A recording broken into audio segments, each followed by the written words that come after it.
Halo, perkenalkan nama saya Suliana Parhia. Di sini saya akan membacakan renungan dari Injil Yohanes bab 9 ayat 1 sampai 12 serta renungannya.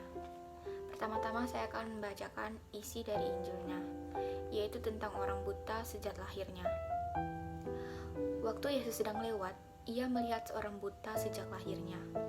Murid-muridnya bertanya kepadanya, "Rabi, siapakah yang berbuat dosa? Orang ini sendiri atau orang tuanya sehingga ia dilahirkan buta?" Jawab Yesus, "Bukan dia dan bukan juga orang tuanya, tetapi karena pekerjaan-pekerjaan Allah harus dinyatakan di dalam dia. Kita harus mengerjakan pekerjaan dia yang mengutus aku selama masih siang. Akan datang malam, di mana tidak ada seorang pun yang dapat bekerja. Selama aku di dalam dunia, akulah terang dunia." Setelah ia mengatakan semua itu, ia meludah ke tanah dan mengaduk ludahnya itu dengan tanah, lalu mengoleskannya pada mata orang buta tadi. Dan berkata kepadanya, "Pergilah, basuhlah dirimu dalam kolam Siloam." Siloam artinya yang diutus. Maka pergilah orang itu, ia membasuh dirinya, lalu kembali dengan matanya yang sudah terbuka. Tetapi tetangga-tetangganya dan mereka yang dahulu mengenalnya sebagai pengemis berkata, "Bukankah dia ini yang selalu mengemis?" Ada yang berkata, "Benar, dialah ini." Ada pula yang berkata, "Bukan, tetapi ia serupa dengan dia." Orang yang berkata sendiri, "Benar, akulah orang itu." Kata mereka kepadanya, "Bagaimana matamu bisa melek?" Jawabnya, "Orang yang disebut Yesus mengaduk tanah, mengoleskannya pada mataku dan berkata kepadaku, 'Pergilah ke Siloam dan basuhlah dirimu.' Lalu aku pergi dan setelah itu aku membasuh diri. Aku dapat melihat." Lalu mereka berkata kepadanya, "Di manakah dia?" Jawabnya, "Aku tidak tahu." Baiklah, sekarang saya akan membacakan renungan dari ayat Yohanes bab 9 ayat 1 sampai 12. Seringkali penyakit dianggap sebagai hukuman atas dosa.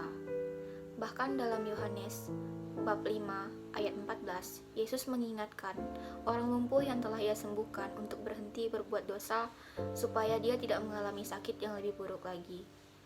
Tetapi, jika seseorang dilahirkan dengan penyakit, seperti orang buta dalam bacaan hari ini, apakah ini berarti akibat dosa?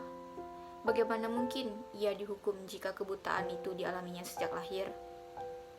Apakah berarti orang buta ini terkena hukuman karena dosa orang tuanya? Di dalam ayat ketiga, Yesus memberikan penjelasan yang berbeda. Orang buta ini tidak mengalami hukuman dosa, baik itu dosanya sendiri ataupun dosa orang tuanya. Tidak semua penyakit terjadi karena hukuman Tuhan. Demikian juga kebutaan orang dalam pembahasan ini. Dia buta karena Tuhan mau menyertakan pekerjaannya di dalam dia. Apakah yang Tuhan kerjakan? Tuhan menciptakan seluruh alam semesta ini. Dia juga menopang ciptaannya ini. Dia memanggil umatnya dan memelihara seluruh ciptaannya sampai kehendaknya jadi. Di dalam pembahasan ini, Tuhan Yesus memberikan penekanan pada pekerjaan Allah memanggil umatnya. Ayat 4 mengatakan pekerjaan-pekerjaan Tuhan harus dilakukan selama siang hari. Yang Yesus maksudkan di dalam ayat ini adalah bahwa tidak seorang pun dapat mengerjakan pekerjaan ini tanpa Dia. Dia adalah terang dunia. Dialah yang memberikan cahaya bagi dunia ini sehingga pekerjaan Tuhan memanggil umatnya dapat dikerjakan. Tanpa terang, maka kegelapan menguasai dunia. Yesus adalah terang dunia. Melalui dialah Allah melakukan pekerjaan memanggil umatnya. Dari manakah umatnya dipanggil? Dari dunia yang gelap. Dunia yang gelap yang tidak mengenal Allah. Demikian juga umatnya dahulu adalah orang-orang yang dikasihi kegelapan. Kita adalah orang-orang buta, tidak mengenal Tuhan, tidak melihat Dia di dalam seluruh ciptaannya. Kita hidup di tengah-tengah kegelapan. Tetapi walaupun kita buta dan hidup di dalam kegelapan, Tuhan mau memanggil kita. Dia memberikan terangnya dengan datang ke dunia yang gelap. Dia bukan saja memberikan terang, dia juga mencelikkan mata kita yang buta. Tadinya kita lebih suka kegelapan, tetapi dia membuat mata kita terang, sehingga kita melihat dia yang jauh lebih mulia daripada dunia ini. Siapakah yang dapat memanggil orang-orang dalam kegelapan itu untuk berpindah dari dalam gelap ke dalam hidup? Tidak ada yang dapat kecuali Sang Terang, yaitu Yesus Kristus itu sendiri. Hanya Yesus yang dapat melakukan pekerjaan memanggil umat Tuhan dari dalam kegelapan. Hanya Yesus terang sesungguhnya yang dapat memberikan penglihatan kepada orang-orang buta. Dan Yesus sedang mengerjakan hal ini dengan memanggil orang buta yang mereka temui ketika sedang lewat. Jadi, kesimpulan pada ayat hari ini, Yesus mengoreksi pandangan murid-muridnya bahwa sakit, penyakit, dan penderitaan terjadi karena dosa. Yesus menjelaskan bahwa Tuhan bisa mempunyai rencana indah di balik sakit, penyakit, dan penderitaan yang dialami manusia.